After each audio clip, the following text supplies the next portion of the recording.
Is-Sibt ta' 30 ġimgħa matul is-sena, sena 1. Qari mill-Evanġelju ta' San Luqa, kapitlu 14, vers 1 u minn vers 7 sa 11. Darba kien is-Sibt, Ġesu daħal għand wieħed mill-kapijiet tal-Farizej biex jiekol għandu u huma għadu għajnejhom fih.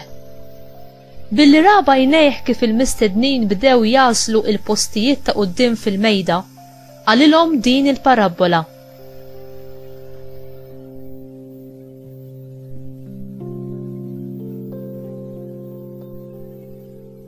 Meta wieħed jistiednek għal xi festa ta' tieġ, tmurx toqgħod fil-post quddiem li ma jkunx hemm xi mistieden aqwa minnek u dak li jkun stiden lilek u lilu jiġi fuqek jgħidlek għati il-post lil dan u int imbagħad b'rexa ta' mistħija fuqek ikollok tieħu il-post tal-aħħar. Al kontrarju, meta tkun mistieden mur inxteħed fil-post tal-aħħar biex meta jiġi dak li stiednek jgħidlek ħabib, itla f'post aktar il-fuq u dan ikun ta' ġieħa lik quddiem dawk kollha li jkunu fil-mejda miegħek. Għax kull min jitkabbar jiċċekken u min jiċċekken jitkabbar.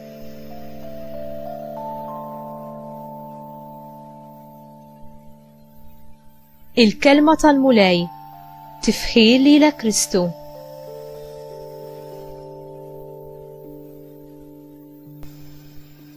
Min irid ikun l-aħħar?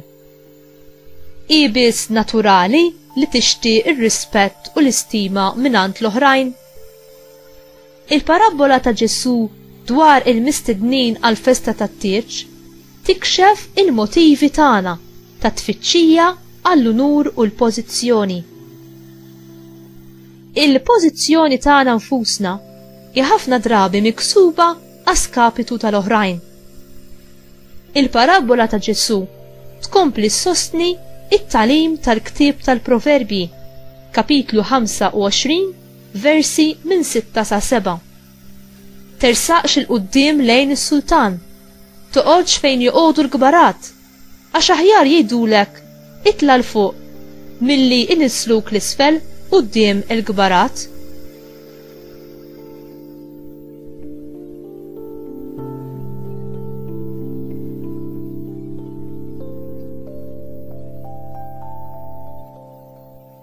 X'inhi l-umiltà vera u għaliex għandna nagħmluha karatteristika li timmarkalna ħajjitna u l-azzjonijiet tagħna? L-umiltà vera mhix li ma tħossokx tajjeb dwarek innifsek jew li jkollok opinjoni inferjuri fuqek innifsek meta mqabbla ma tal-oħrajn. L-umiltà vera teħlisna mill-preokkupazzjoni fuqna nfusna fil-waqt li opinjoni inferjuri dwarna għandha it-tendenza li twassalna niffukaw fuqna nfusna. L-umiltà hi verità fl-għarfien tagħna nfusna u verità fl-azzjoni. Jekk inħarsu lejna nfusna fil-verità b'ġudizzju ġust, inkunu qed naraw lilna nfusna kif jarana Alla.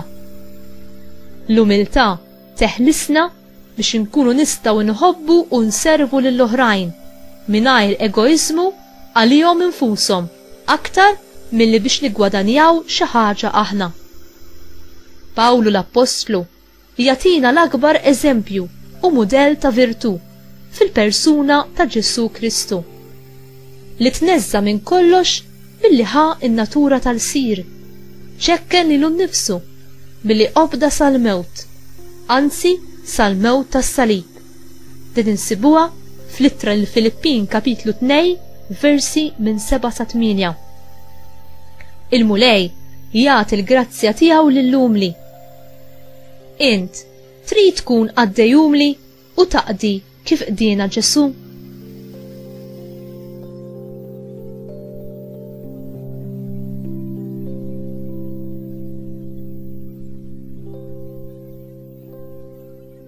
Mulej Ġesu, int sirt għaddej għalija biex teħlisni mit-tiranija tal-egoizmu tal-biża' u tas-supervja.